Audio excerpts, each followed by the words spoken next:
Justement, il disait qu'il était venu pour restaurer les cœurs brisés. Et moi, à ce moment-là, j'avais le cœur qui était vraiment brisé.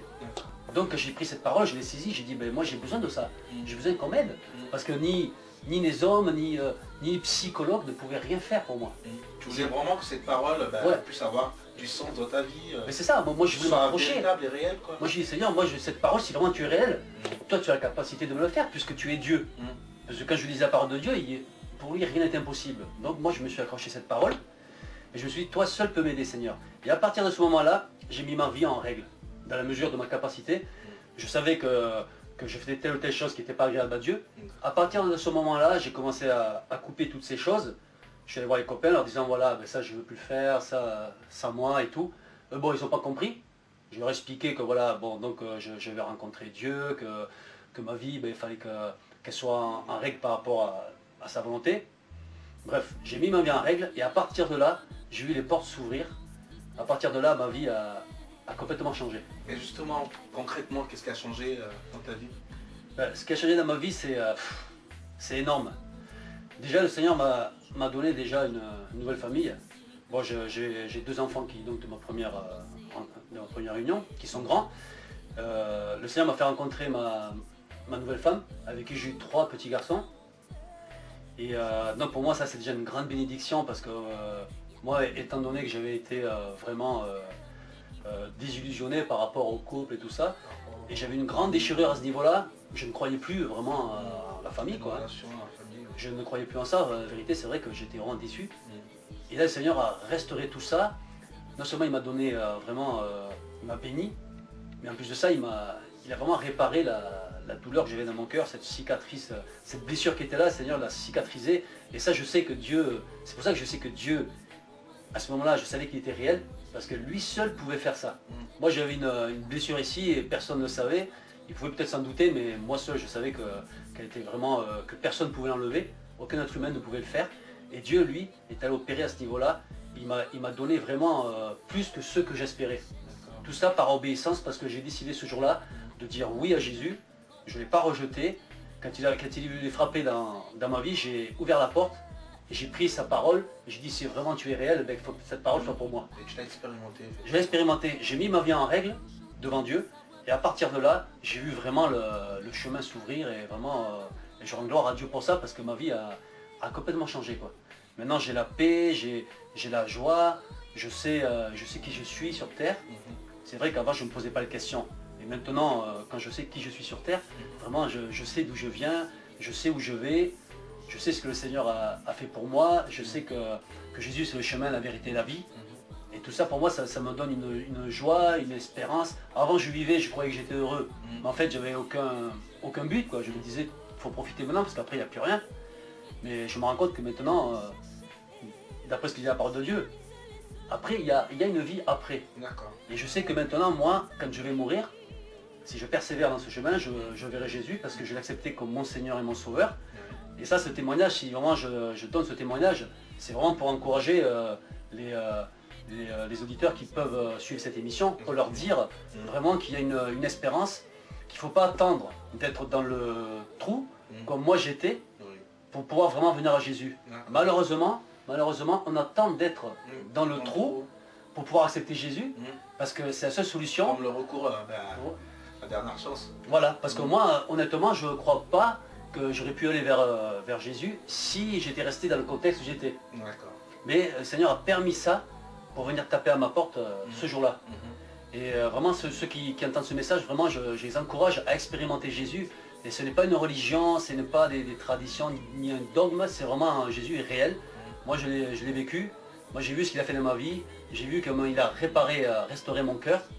Et ça, c'est pas le témoignage. C'est pas ce qu'une personne m'a dit, c'est pas...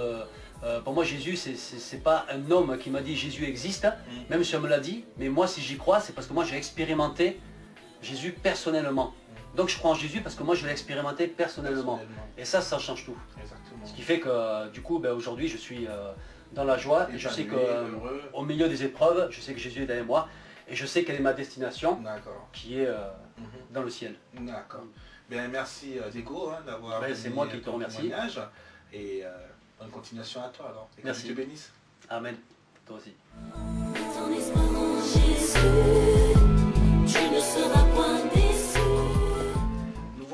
pratiquement arrivé au terme de notre émission et avant de se quitter, nous allons découvrir la dernière rubrique, l'instant du choix, avec un appel que le pasteur va lancer justement aux nombreux internautes qui nous regardent, c'est-à-dire à vous pasteur pour l'appel.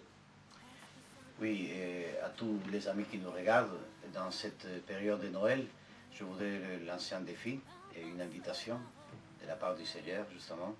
Et le Seigneur dit, je vous laisse ma paix, je vous donne ma paix, et je ne vous le donne pas comme le monde la donne. C'est-à-dire que le monde nous donne une paix fictice, une paix qui ne remplit pas vraiment le cœur de l'homme, mais le Seigneur, il nous donne la véritable paix.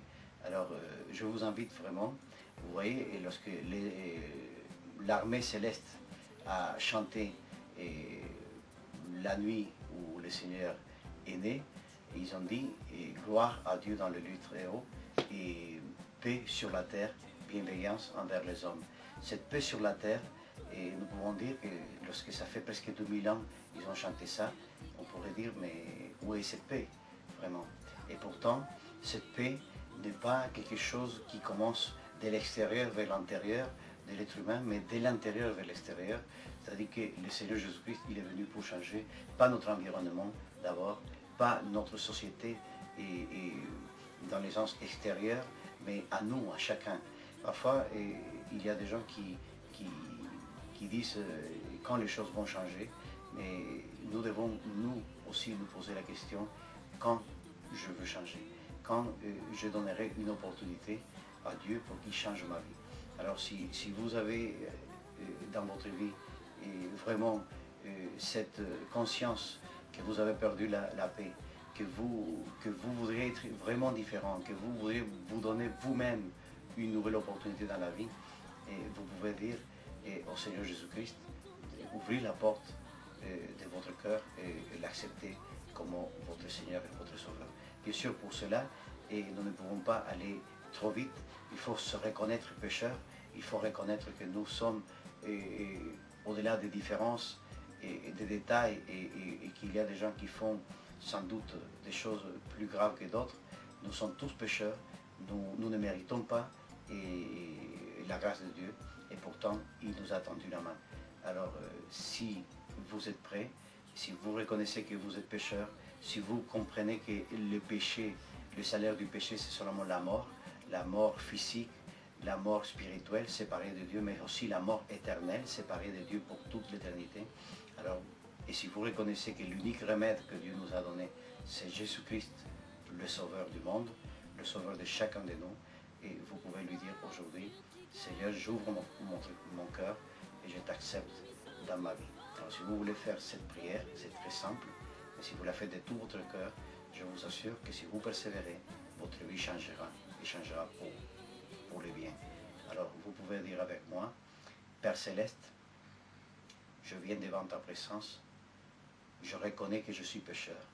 Je sais que je ne peux rien faire pour donner un médicament à mes péchés. Je sais que je ne peux pas me donner à moi-même cette paix qui vient de toi. Que le monde donne une paix, mais cette paix ne me suffit pas. Je veux accepter ta paix, je veux être dans une bonne relation avec toi. Seigneur, viens à mon secours, aide-moi. Je t'accepte comme mon Seigneur et mon Sauveur, comme le Seigneur de ma vie, comme le Sauveur de ma vie. Change-moi, fais de moi la personne que tu veux que je sois. Je te le demande au nom de Jésus-Christ. Pardonne mes péchés.